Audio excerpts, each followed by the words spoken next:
Nancy Pelosi's husband is attacked in an alleged home invasion. The media and Democrats blame Republicans, and Elon Musk's Twitter takeover continues. I'm Ben Shapiro. This is The Ben Shapiro Show.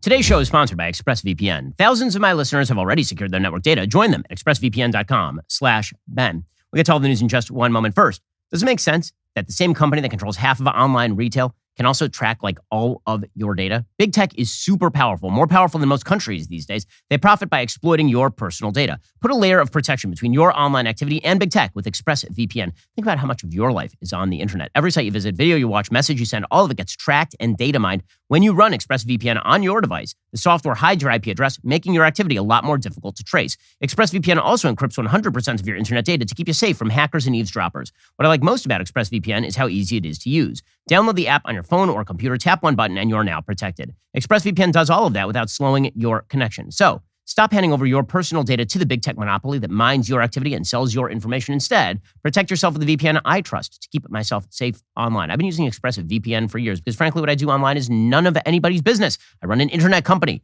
That stuff is my business. Stop handing over that power to big tech. Visit expressvpn.com/Ben. That's expressvpn.com/Ben. Get an extra 3 months for free. expressvpn.com/Ben to get started. Also, I got to tell you, with everything going on in the world right now, it's hard for me to sleep. The elections are coming up. There's just chaos out there, sheer chaos. Well, when I lie down, I want to go to sleep, and this means I need the mattress of my choosing, and this means I need Helix Sleep. I've had my Helix Sleep mattress for years at this point, and it's great. It's pretty much the only mattress that I can sleep on. Helix has several different mattress models to choose from: soft, medium, and firm mattresses. Mattresses great for cooling you down. Mattresses for spinal alignment, prevent morning aches and pains. Even a Helix Plus mattress for plus-size sleepers. If you're nervous about buying a mattress online, you don't have to be. Helix has a sleep quiz that matches your body type and sleep preferences to the perfect mattress for you. Because why would you buy a mattress made for somebody else? I took that Helix quiz. I was matched with a firm but breathable model because here's the reality. I tend to heat up a lot at night. And so if the mattress isn't breathable, then I will just be awake all night long. Helix can fix that for me. They can do the same for you. Go to helixsleep.com/Ben. Take their 2-minute sleep quiz. Find the perfect mattress for your body and sleep type. Your mattress will come directly to your doorstep for free. You've got a 10-year warranty. You can try it out for 100 nights risk-free, so you got nothing to lose. For a limited time, Helix is offering up to $350 off all mattress orders and 2 free pillows for our listeners. This is their best offer yet. It's not going to last long. Hurry on over to helixsleep.com/Ben. With Helix, better sleep starts now. So, the big story over the weekend continued to be the fallout from what appeared to be a criminal hammer attack on the husband of Nancy Pelosi, Paul Pelosi. Time magazine had a rundown of exactly what happened. Apparently, according to Time magazine, this would have been on Friday morning. Scott said the police chief announced that witnesses on the scene described a man in his underwear who was violently attacking Paul Pelosi with a hammer. Apparently, the police were dispatched to the Pelosi home about 2:30 in the morning after Pelosi called 911, and he kept the phone line open so personnel could hear that he needed help. The person who attacked him, which we will discuss in just one moment, appears to be a mentally ill, insane person who had a bunch of conspiracy theories that he believed about Nancy Pelosi or about January 6th or whatever, but it was a broader manifestation of mental illness, pretty obviously from everything we know about the person.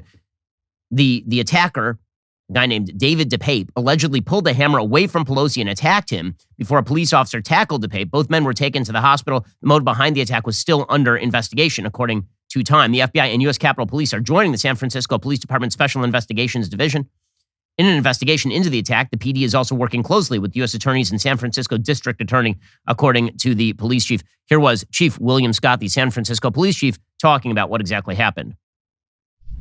We are working closely with our partners from the FBI, the U.S. Attorney's Office, the U.S. Capitol Police, and our district attorney here in San Francisco County, D.A. Brooke Jenkins, and her team. The motive for this attack is still being determined. Mr. DePape will be booked at the San Francisco County Jail on the following charges: attempted homicide, assault with a deadly weapon, elder abuse, burglary, and several other additional felonies. The Speaker of the House released a statement saying, quote, "Sadly, a violent man broke into our family home yesterday morning, demanded to confront me, and brutally attacked my husband, Paul. Our children, our grandchildren, and I are heartbroken and traumatized by the life-threatening attack on our pop. We are grateful for the quick response of law enforcement and emergency services and for the life-saving medical care he's receiving. Please know the outpouring of prayers and warm wishes from so many in Congress is a comfort to our family and is helping Paul make progress with his recovery. His condition continues to improve. We're also comforted by the words of the book of Isaiah. Do not fear, for I am with you. Do not be dismayed, for I am your God. I will strengthen you and help you. I will uphold you with my righteous right hand. We thank you for your prayers and warm wishes, as well as the work you do to strengthen our democracy.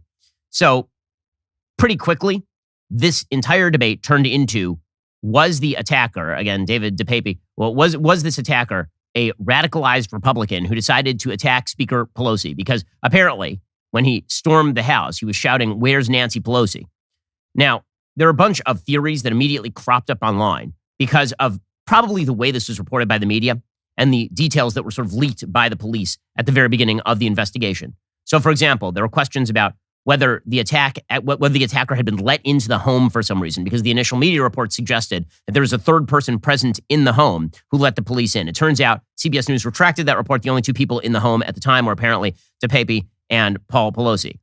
There were also questions about the pictures of the crime scene. It showed that the glass was apparently shattered on the outside of the home, so that made people suggest that actually the glass had been shattered from the inside. That's how the glass got outside. That's not actually how plexiglass works. You can see a lot of videos online of people who throw things at plexiglass, and the glass actually rebounds and shatters outward toward the person who is throwing, for example, a hammer from the outside. So the notion that the attack had to come from the inside of the home because the glass was blown outward, that obviously doesn't have to be true. There are also allegations that because DePape was in his underwear and Paul Pelosi was apparently in his underwear, that this was some sort of nefarious gay plot. This is being implied by a bunch of people online. The evidence for that, so far as I'm aware, does not exist at this point, considering that DePape is a famously crazy nude activist.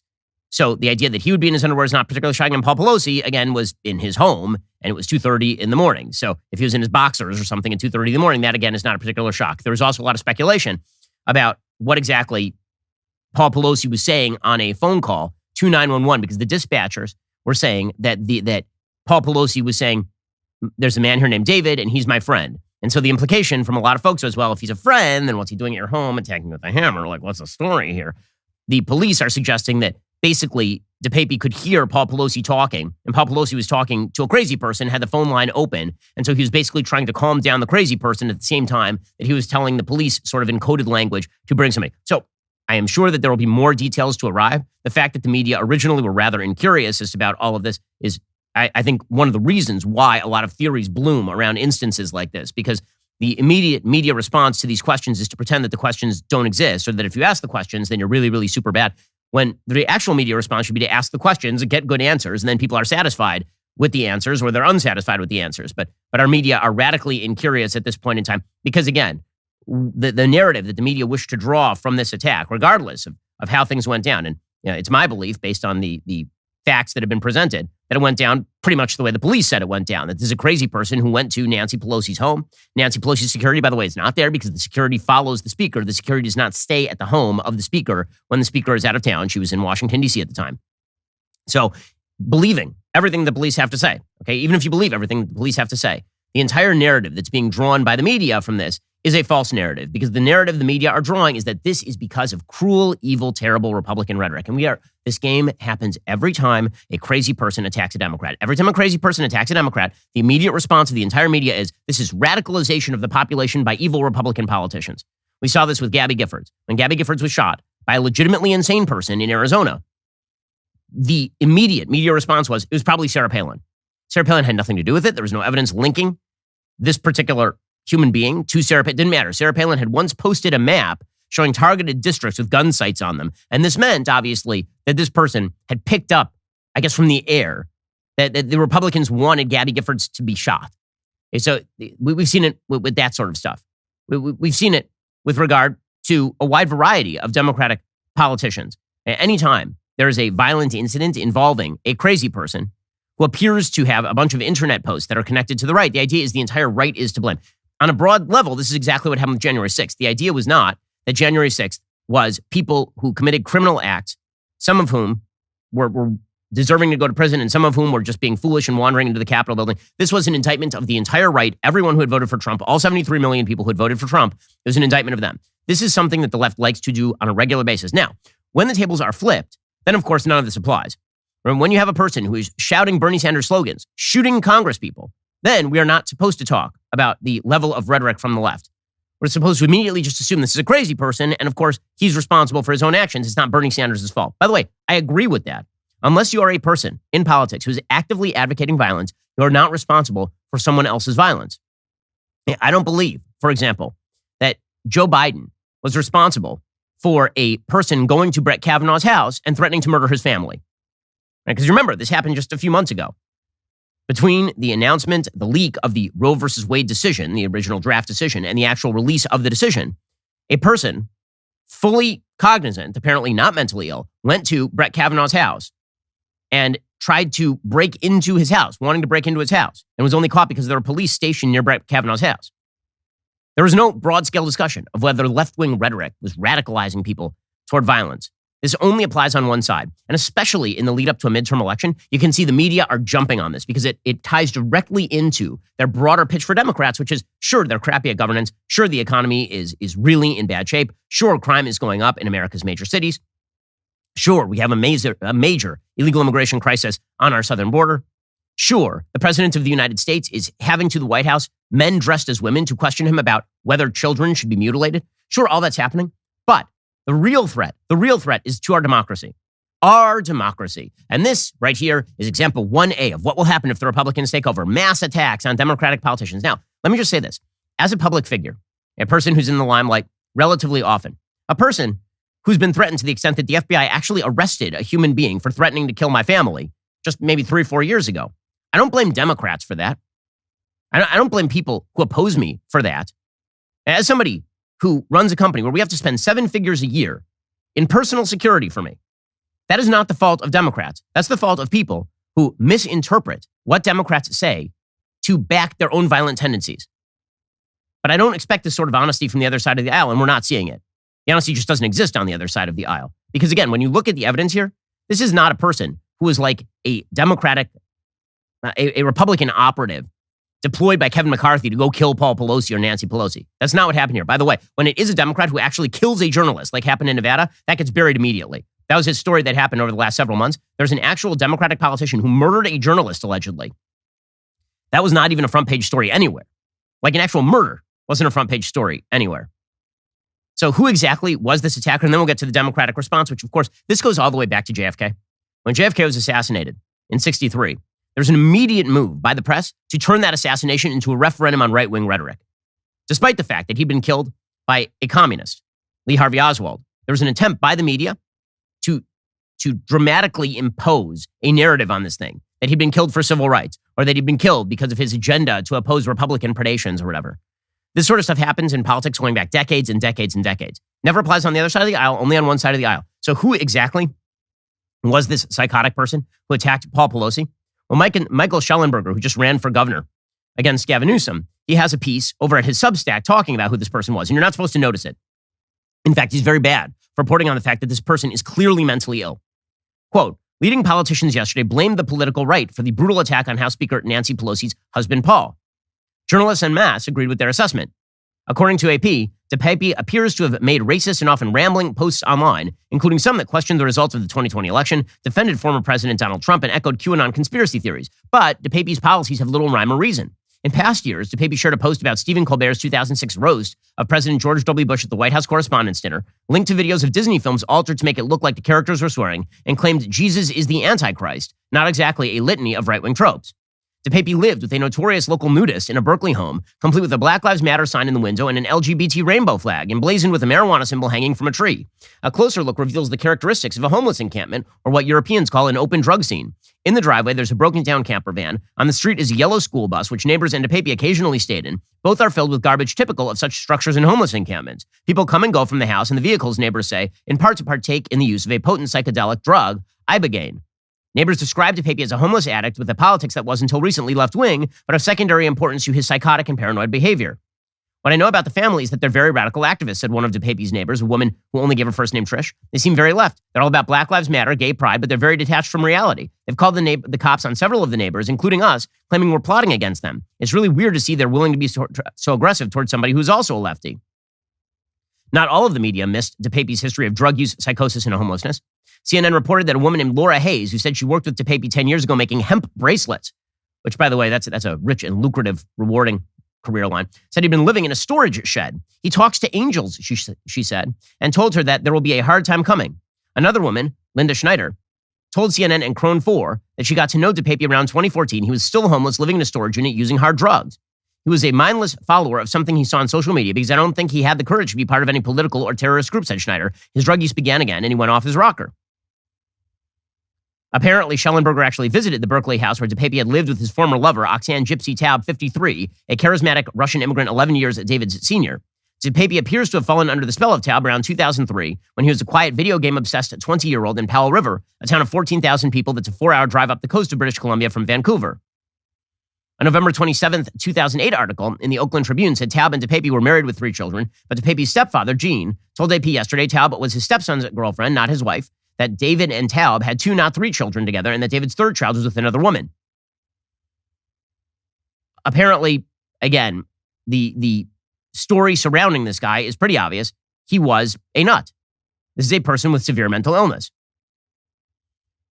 Apparently, he sexually abused his sons. He's been accused of sexually abusing his sons and stepdaughter as children. One of the alleged victims claimed in online posts. According to Inti Gonzalez, charged on Facebook, this is a 20-something who is apparently a stepdaughter. Quote, this attack on Nancy Pelosi's husband came as a shock to me, though not much considering the kind of extreme abuse he had inflicted on me and my brothers. Gonzalez described DePape as someone who did genuinely try to be a good person, but added the monster in him was always too strong for him to be safe around.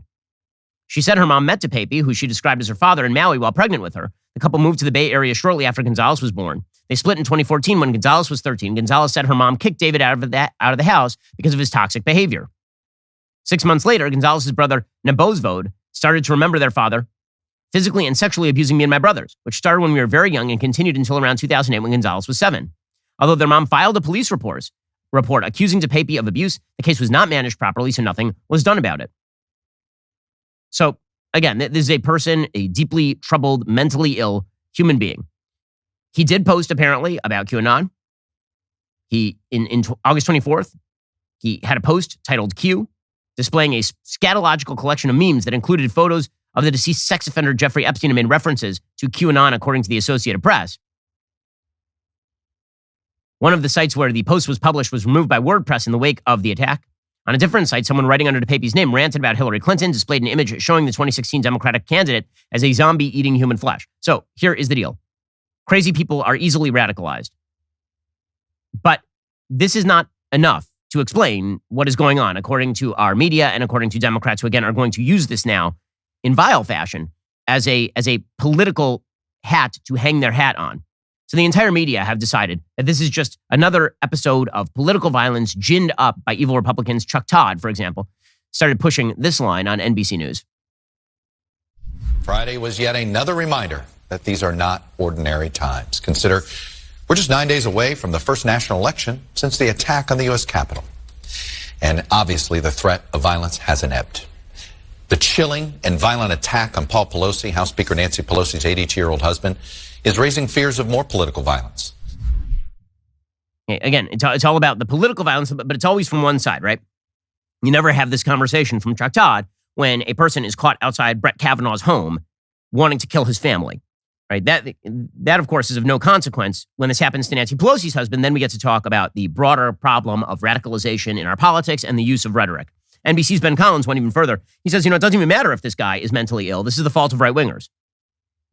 I mean, clearly the guy also has, I don't want to say clearly, there is talk that maybe he has mental issues. I mean, I think if you're going online, you're saying this stuff, it's clear you have some mental issues. The question is, did the mental issues arise because of what he read online, or were they there before that? And really, does it matter at this point if it's politically motivated? Katie, at this point, it simply does not matter. The problem is people keep egging these people on. There are people on the television across the street from us that egg these people on, talking about cabals and stuff, and people secretly running the world. And this guy doesn't like women either. So that's happening right now. And then on top of it, you have political figures. You have the previous president of the United States, posting about QAnon on his social media platforms. which is just about this same cabal that this guy's talking about. It's Fox News, and it's Donald Trump, and it's everybody's fault except for the mentally ill person who is mentally ill. Now, does that excuse QAnon? It doesn't excuse QAnon. But linking this guy to broader, quote-unquote, right-wing rhetoric is a trick. It is a parlor trick, and everyone can see the parlor trick. So this is what the entire media have decided to focus on. Not just the media, by the way, political figures. CNN's Margaret Brennan had on a representative named Tom Emmer to grill Tom Emmer for the great crime of having put up an ad at one point shooting at the range, and then it said hashtag fire Pelosi. So she says, oh, well, this obviously was linked to this. Really? Is there any evidence that this crazy person saw Tom Emmer's post and was like, you know what, I will go hammer Nancy Pelosi in the head? This is very reminiscent of the mass shooter of Gabby Giffords and Sarah Palin. We don't have any connection between A and B, but we can make the connection ourselves because obviously, who wouldn't? Who wouldn't? Here's Margaret Brennan doing this routine from CBS News. I want to ask you about this when it comes to political violence. On your Twitter feed, you posted this video we're going to show just a few days ago where you're firing a gun and it says, enjoyed exercising my Second Amendment rights, hashtag fire Pelosi. Why is there a gun in a political ad at all? It wasn't an ad. Hashtag I was or a tweeting tweet. out. I was tweeting out something that I had Hashtag just fire done. Pelosi with a weapon. Well, now Wouldn't a pink slip be more fitting if it's about firing her? It's interesting, Margaret. Why a gun? It's interesting, Margaret, that we're talking about this morning when a couple of years back, when a Bernie Sanders supporter shot Steve Scalise. Which was horrendous when a Bernie and Sanders horrific, supporter which is shot why we Steve should be Scalise, not I never heard putting you or weapons. anyone else in the media trying to blame Democrats for what happened. Well, he absolutely is right, but that's the whole point here. It is about blaming the Republicans. We'll get to more on this in just 1 second. First, the world seems like it's gone crazy right now, but there's certain things you can do to sort of calm yourself down, remember the good old days. For example, out in your garage right now, you have a bunch of old film reels. Right? Do you have a film projector? You have a bunch of old VCR, VHS tapes. You don't have the actual mechanisms necessary to play that stuff. Plus, it degrades over time. Why not get that preserved and saved forever in a format that is actually going to be permanent, and you can then pull it up and watch it whenever you so choose. This is why I love Legacy Box. I've used Legacy Box several times for my own family. Legacy Box makes reclaiming and preserving your most cherished memories incredibly easy. You send in your old VHS and camcorder tapes, films, photos. Their team will send everything back on a thumb drive, DVD, or the cloud, digitally preserving your memories forever. Every kit includes everything you need to safely pack and send your records. These irreplaceable moments can be easily viewed, shared, and passed on for future generations. It's amazing stuff. I mean, I've literally seen tape I'd never seen before of my parents as children because of Legacy Box. Digitize your memories with Legacy Box for a limited time. Legacy Box is offering my listeners an exclusive offer. Visit legacybox.com/Shapiro. Shop this incredible deal. That's legacybox.com/Shapiro. Go check them out right now. Meanwhile, if you own a home and you are looking to pay off debt or even save money before the holidays, I have a question for you. Have you called my friends over at American Financing yet? You should, because you wouldn't believe how many listeners they've helped save hundreds of dollars a month. Some are seeing up to $1,000 in monthly savings. You can save that kind of money too. All you have to do is call American Financing. The process starts with a free no-obligation mortgage review so you can understand all your options before you move forward. No pressure, no obligation, no upfront or hidden fees. Just a simple conversation around the ways your home can help you get ahead financially. You could delay 2 mortgage payments and close in as little as 10 days. If you like what I'm telling you, why not give American Financing a call right now? 866-721-3300. That's 866-721-3300. Or visit AmericanFinancing.net. NMLS 182334, NMLSConsumerAccess.org. Now, you got a lot of outstanding debts. A lot of people have those outstanding debts these days, but you had a lot of value locked up in your house. Why not call American Financing and find out what they can do for you? 866-721-3300 or visit AmericanFinancing.net. So here is the reality here. Republicans are about to clean up in the midterms. This little ploy is not going to work. According to the Wall Street Journal, Republicans are building momentum in their battle to win the House, while an uneven political landscape in the final days before the midterms is creating uncertainty about the extent of the party's gains. The GOP's prospects for winning control of the Senate are still up in the air. If you look at the polling right now, the Real Clear Politics polling average suggests Republicans are going to win upward of 30 seats in the House. My guess is they're going to win 35 or upward now. I'm going to revise my estimate upward. I'd always said they're going to win 30 plus. When it comes to the Senate, Real Clear Politics is estimating that Republicans are likely to pick up several seats and end up with 53 after this election is over, including Pennsylvania, Georgia, and Arizona. According to the Wall Street Journal, Cook analyst Dave Wasserman said Democratic House candidates are in genuine danger in blue states like Oregon, New York, California, Connecticut, even Rhode Island, where Republicans have effectively channeled voter dissatisfaction with Democrats' handling of crime and inflation.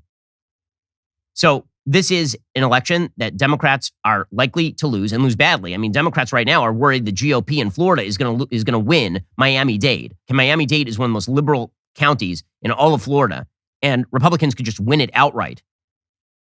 According to Mauricio Restrepo, who is a Colombian-American teacher, a registered Democrat, there's no way around it. It used to be a toss-up state. I would say it's not even close anymore. All the Republicans are going to win for sure. So Democrats are panicking about all of this. And so their final answer to the question of how to get their vote out is to pretend that this nut who attacked Paul Pelosi with a hammer is actually like a Republican congressperson or something. So according to Senator Dianne Feinstein, quote, as we learn more about the motives, I hope this serves as a reminder that all of us in public life and commenting about public officials should tone down the political rhetoric and avoid fueling division and violence, particularly during the heightened tension of this election. Meanwhile, Governor Gavin Newsom of California said, quote, this heinous assault is yet another example of the dangerous consequences of the divisive and hateful rhetoric that is putting lives at risk and undermining our very democracy and democratic institutions. Those who are using their platforms to incite violence must be held to account. To incite violence must be. So apparently we're now going to arrest people for saying that Nancy Pelosi should no longer be the Speaker of the House, because obviously that's going to gin people up. You never know what could happen next if you say that Nancy Pelosi shouldn't be the Speaker of the House. This sort of insanity is this sort of silliness is now the Democratic talking point going into the election. Barack Obama, who was doing a rally in Detroit, he said, if our rhetoric about each other gets that mean, when we don't just disagree with people, but we start demonizing them, making crazy allegations against them, that creates a dangerous climate. If elected officials don't do more, people can get hurt. Says Barack Obama, whose demonization of police officers was highly involved in a vast uptick in crime between 2014 and 2016. Now, I never blame Barack Obama for a Black Lives Matter advocate shooting several Dallas police officers in 2016. It wasn't Barack Obama's fault. But this notion that anytime a person attacks a Democrat physically, this must be not because the person is mentally ill or crazy or imbalanced. It must be because the person is actually representative of Republicans more broadly. That is a Democratic talking point. It's an obvious Democratic talking point. The entire media are now doing it. The Associated Press has a piece titled, Pelosi Attack Shocks Country on Edge About Democracy Threats. I mean, strange that no one was apparently shocked about the attack on Brett Kavanaugh's house. I keep coming back to that one because that's the most recent and obvious comp. And nobody seems to be making it in the media. In America, according to the Associated Press, that can already feel like it's hurtling toward political disintegration has been jolted yet again, this time via the violent attack on the husband of House Speaker Nancy Pelosi less than 2 weeks before Election Day. Again, this sort of coverage never attended on the shooting of several congresspeople, including the near murder of Steve Scalise. It didn't occur to the media, apparently, to ask broader questions about the health of our democracy. It's as though there was a pre-formed narrative, and this was a final piece that fitted and clicked right into place for the Democrats. It is honestly perverse how they are utilizing what is a violent criminal attack for which the person should go to jail for the rest of his life to attack people online who don't want Democrats to win. The calling out of Nancy Pelosi's name was a sign the assault could have targeted the lawmaker, says the AP, who as Speaker is second in line to the presidency. The ambush was a particularly savage reminder of the extremism that has coursed through the American political scene in recent years, adding to a sense of foreboding with the November 8th election nearly at hand. Armed watchers are staking out ballot drop boxes in Arizona to guard against false conspiracies about voter fraud. Threats against members of Congress have risen to historic levels. Public opinion surveys show fears for a fragile democracy, even of a civil war. President Trump continues to deny he lost the 2020 election. His acolytes are attempting to consolidate their power over future elections. The AP is just now running ads for the Democrats. If Republicans are elected, who knows? There might be a mass pogrom against Democratic lawmakers. You can see every top Democratic politician doing this up to and including the President of the United States. So Joe Biden went out there and he said, you can't condemn political violence without condemning election deniers. So just to get this straight, according to the President of the United States, the only way to condemn violence against Nancy Pelosi is to suggest that there's no such thing as voter fraud. Like what? Make the connection for me. I believe, and I've said clearly, because it is true, that Joe Biden won the 2020 election. Okay? That does not mean that people who disagree with me are responsible for a crazy person attacking Nancy Pelosi with a hammer. You're going to have to make that connection a little clearer right there, but here was what Joe Biden had to say. We've learned that the suspect's social media shows that he embraced conspiracy theories about the 2020 election in January 6th. I want you to listen to what President Biden said yesterday. It's one thing to condemn the violence, but you can't condemn the violence unless you condemn those people who continue to argue the election was not real, that it's being stolen, that all the malarkey that's being put out there to undermine democracy. Now remember, Joe Biden made a speech at Independence Hall, a really terrible and terrifying speech, in which he not only connected people who denied the election results with violence, he then connected everybody who disagreed with, like, the Inflation Reduction Act with those people. This is the shtick. He said, quote, "This is despicable. There's no place in America. There's too much violence, political violence, too much hatred, too much vitriol. What makes us think one party can talk about stolen elections, COVID being a hoax, that it's all a bunch of lies, and it not affect people who may not be so well balanced? What makes us think there's not going to corrode the political climate? Enough is enough is enough. Every person of good conscience needs to clearly and unambiguously stand up against violence in our politics, no matter what your politics are." Now, I noticed that there is no connection between the last sentence and all the rest of it. Again, I disagree about the stolen election stuff. But none of that. You could actually believe straight up that the election was stolen and COVID was a hoax and still not be in favor of political violence. You could. I'm not saying those are good beliefs. But Joe Biden's attempt to connect that with political violence is an attempt to criminalize people who disagree with him. And that really is dangerous. I mean, that's tyranny on stilts. When you are suggesting that people who disagree with you, they're not calling for violence, they're not doing anything violent. All they're doing is saying stuff you disagree with, even if it's wrong, that those people are now responsible for political violence. Let me just say this. There is significantly more of a connection between Democratic rhetoric about the evils of the police and the vast uptick in murder rates in counties all across the United States and the most damaging riots in American history in 2020 than there is between normal Joe who thinks that COVID was overblown and a guy attacking Nancy Pelosi with a hammer who clearly is mentally ill. But they won't stop, can't stop, won't stop, because again, this is their final election pitch. Kamala Harris continued to do this same routine. She suggests, of course, that Republicans are indirectly responsible for the attack on Nancy Pelosi's husband. I did talk to Speaker Pelosi this morning, and this was an act of extreme violence, and I think we're looking at it at a time in our country where there is so much discourse that is fueled by hate and division, and anyone who professes to be a leader, I think, has to really understand the meaning and the impact of their words and their posture on things like this. So, by the way, the New York Times has decided to go over the top with all of this. Nancy Pelosi, here's their article headline: "Pelosi, vilified by Republicans for years, is a top target of threats." So that's how this works. So if you are vilified because you are the Speaker of the House, and then crazy people threaten you, that's the fault of the people who vilify you.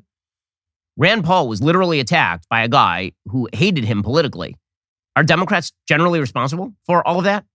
Here is how the New York Times tries to draw the connection between people, quote unquote, vilifying Nancy Pelosi and a nut job attacking her husband with a hammer. Quote, "In 2006, as Nancy Pelosi was poised to become the first female Speaker of the House, Republicans made a film spoof that portrayed an evil Democratic empire led by Darth Nancy." Oh my God. You mean 16 years ago? 16 years ago, when the person who apparently attacked Nancy Pelosi was a teenager, that the Republicans cut an ad making fun of Darth Nancy? And this is why I'm amazed by their extraordinary powers of conjecture here. In 2009, the RNC ran an advertisement featuring Pelosi's face framed by the barrel of a gun, complete with the sound of a bullet firing as red blends out the screen, a takeoff on the James Bond film Goldfinger, in which the woman second in line to the presidency was cast as Pussy Galore. In 2009, so they made a parody, a James Bond parody, and this is why her husband was hit with a hammer in 2022. This year, a Republican running in the primary for Senate in Arizona aired an ad showing him in a spaghetti Western-style duel with Democrats in which he shoots at a knife-wielding, mask-wearing, bug-eyed woman labeled Crazy Face Pelosi. The name echoed former President Trump's many derisive monikers for Pelosi, including Crazy Nancy. The attack on Miss Pelosi's husband, says the New York Times, which left him with a fractured skull and appears to be part of a planned attack on the Speaker herself, came after a years-long campaign by Republicans to demonize and dehumanize Miss Pelosi in increasingly ugly ways. Okay, now do Trump. Now do Kavanaugh. Now do Scalise. Now, I mean, this is just, it's so transparent and gross, but this is what they got. I mean, this is what they got. They don't have any case for their reelection, so I guess this is what they've got. Karine Jean-Pierre, world's worst press secretary, she came out over the weekend. She said, you know what this really is? It just looks like January 6th. It's like January 6th all over again. It just shows that all of our political opponents are evil and violent and terrible and nuts. himself has been very clear. He has talked about that. When you interviewed the president, you all talked about the soul of the nation. The reason why this president ran for president in the first place just a couple of years ago, which is the attack that we were seeing on democracy. We still have people out there who are undermining that, undermining our free and fair elections. And the president has spoken to that multiple times in multiple speeches. And what we saw on January 6th still exists. It still exists. It still exists, and this is just like January 6th. It's just like January 6th. And January 6th is just like all Republicans, and all Republicans are like Hitler. Everyone I don't like is like Hitler. It's a threat to democracy. Right? Again, this is the broader election campaign theme of the Democrats, and they are taking this square peg and they are ramming it into a round hole, even if it doesn't fit, in the most cynical and pathetic manner. Now, the reality is that people like David DePape are walking the street because, presumably, of lax democratic policies in major American cities with regard to crime. I have serious doubts whether this is David DePape's first go-around with law enforcement. We'll find that out in the near future. Suffice it to say that if you're worried about violent crime in major American cities, you might want to look instead of broader American rhetorical issues and how that connects with the broken mind of a nut job. Instead, what you might want to look at is why there are criminals apparently walking down the street in the middle of the night in their underwear. You might want to think about that one. Why is that happening? We'll get to that in just 1 second. Folks, we launched Jeremy's Razors just a few months ago. We've already taken millions of dollars away from woke razor companies that hate you, and we've used that money to better support your values. Jeremy's Razors is a way to strike back. Gillette tells you that you ought to shave your daughter's beard because obviously your daughter could be your son. Jeremy's Razors tells you you ought to shave your own beard and you ought to lay off the ridiculous politics. Jeremy's Razors is still the only razor brand that actually upholds virtue instead of signaling it today. You can get 40% off your Founder's Kit when you head on over to jeremysrazors.com. That is jeremysrazors.com today. Go check them out. And again, give your money to corporations that actually like you rather than the ones that hate your guts. Okay, so while the entire Democratic media infrastructure are promoting the lie that Paul Pelosi was attacked because Republicans, broadly speaking, are evil and responsible for all of this, Democrats continue to stump for soft on crime policies. Now, if we're talking about the increase in violent crime across the nation, we might want to talk about the fact that apparently in this particular case, the alleged perp, was wandering through the neighborhood in the middle of the night in his underwear with a hammer. Or maybe Paul Pelosi had the hammer. In any case, he got into the house in a really nice neighborhood in San Francisco, walking around in his underwear. So normally, if you live in a nice neighborhood and there's some dude walking around in the middle of the night in his underwear, the police come pick him up. In San Francisco, it is questionable as to whether this is in fact the case. And this is because Democrats are in fact soft on crime. Pretending that there is no connection between policy and what happened here is silly. I'm not saying that Nancy Pelosi is responsible, God forbid, for a person who attacked her husband. I'm not saying that Gavin Newsom is responsible for a person attacking Nancy Pelosi's husband. I am saying that Democrats are responsible for soft on crimes policy that increase crime rates. That obviously is true. And this is apparently a feature, not a bug for Democrats. So over the weekend, there are a bevy of Democratic candidates for higher office who decide that, it's a smart idea is just to slander the cops. So Stacey Abrams, who's about to just get her ass kicked in her race with Brian Kemp in Georgia, so she's about to lose for the second time. She's not been the president of the universe. She's not been governor of Georgia. She's not the vice president of the United States. She is a loser. Okay, Brian Kemp was in debate with Stacey Abrams. And the reason Stacey Abrams is a loser is because she says stuff like this about Georgia sheriffs who endorse Brian Kemp. Men and women in law enforcement know who is going to be with them, who has had their back and will continue to have their back, and that is me. And that's why we have the endorsement of 107 sheriffs around this state. As I've pointed out before, I'm not a member of the Good Old Boys Club. So no, I don't have 107 sheriffs who want to be able to take black people off the streets, who want to be able to go without accountability. I don't believe every sheriff wants that, but I do know that we need a governor who believes in both defending law enforcement, but also defending the people of Georgia. Okay, so she just accused every law enforcement officer who supports Brian Kemp of wanting to take black people off the streets. And then you wonder why crime rates are up? Maybe it's because cops in major American cities are running screaming from doing their jobs, specifically because they are afraid that if they do their jobs, they will then be accused of racism and thrown in jail and their lives ruined.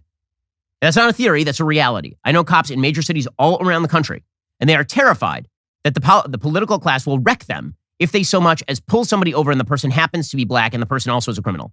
They're terrified of this. It's because of people like Stacey Abrams, who actually govern major American cities. You want to talk about increase in violent crime around the United States? You must point out that the increase in violent crime in the United States was a reversal of a 20-year trend. From 1994 to 2014, crime rates in major American cities declined. Then, starting in 2014 with the Ferguson effect, under Barack Obama, who suggested that police were systemically racist all across the country. Riots took place in Ferguson. The president of the United States went on national TV and said there wouldn't be anybody just accusing randomly a police officer of shooting a black person for no reason. It must have happened that way. It turns out it was a lie. And what you saw was the Ferguson effect. Crime rates rising in every major American city. And this has only jumped and spiked since 2020 with the rise of the Black Lives Matter movement. Meanwhile, you have Kathy Hochul, the current governor of New York, who is running a very competitive race now with Lee Zeldin, who should not be even competitive in this state. The reason he is competitive is because Kathy Hochul is suggesting that anyone who's worried about crime in places like New York is lying to you.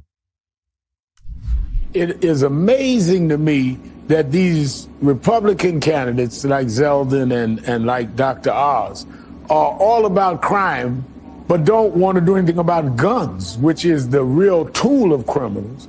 And they act like you are and others are soft on crime, when in fact, I don't think anyone has been stronger in many states on dealing with gun control and working with communities. I remember when you were lieutenant governor, you used to show up everywhere with the anti-crime folks. So, I mean, is this just a distorted way of campaigning? I mean, what do you read into this?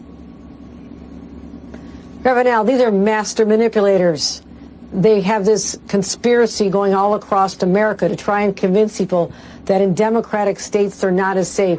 Well, guess what? They're also not only election deniers, they're data deniers. The data shows that shootings and murders are down in our state by 15%, even in New York City. Okay, so again, they're not data deniers. The fact is that the murder rate in New York City skyrocketed in 2020. It went up again in 2021 and has declined slightly in 2022 by available data. That is not a great record for New York City. There's also a lady who went on national television to debate with Lee Zeldin and said, I don't know why you're so focused on locking people up. Again, you want to talk about the rise in crime. You want to talk about the risks of people getting hurt. One reason might be that you keep undercutting the cops whose job it is to prevent this sort of stuff from happening. And if we're going to talk, if we really, seriously are going to talk about the extremism of political rhetoric, then we are going to have to talk about the all-sidesism of it. Are there people on the right who raise the political temperature by spreading information that isn't true? Sure. Are there people on the left who do that, including the President of the United States? You bet your ass there are. The President of the United States stood in front of Independence Hall and he claimed that people who disagree with him, people who wouldn't vote with him, are enemies of the Republic and mega MAGA, super MAGA, ultra duper MAGA Republicans who are seeking to end the Republic as we know it. That was the President of the United States. And then he has the gall to go on with all these reporters and say, well, you know, it's these Republicans and their heated rhetoric that's really causing the problem. There are two sides to this particular game when it comes to the rising of the political rhetoric in the United States. Pretending that it is one-sided is silly. And so if you want to make the case that unbalanced people are going to take advantage of the heated temperature in order to boil over, make the case across the board. Stop pretending it's one side. We know, by the way, because you guys keep pretending it's one side, you're actually raising the level of political rhetoric. You're raising the outrage level. Everyone can spot the lies. No one trusts you. When everyone can see how transparently manipulative you are being, it raises suspicions. You want to know why a bunch of conspiracy theories started about this particular incident with Paul Pelosi? Maybe the reason is because you guys are perfectly willing to overlook actual political attacks like those on Brett Kavanaugh. And then when it comes to this one, you're willing to say immediately that every single person who opposes you is responsible for it. You want to talk about climate? Fine, let's talk about climate. But you don't want to talk about climate. You just want to stump for votes. And we all can see it happening. All right, guys, the rest of the show is continuing right now. We'll be getting into Elon Musk and his continuing Twitter takeover, the media attacks on Twitter, plus Democrats trying to shift their angle of attack on the midterms away from democracy and away from January 6th and more toward the economy. We'll get to that in just 1 second. If you're not a member, click the link in the description and join us.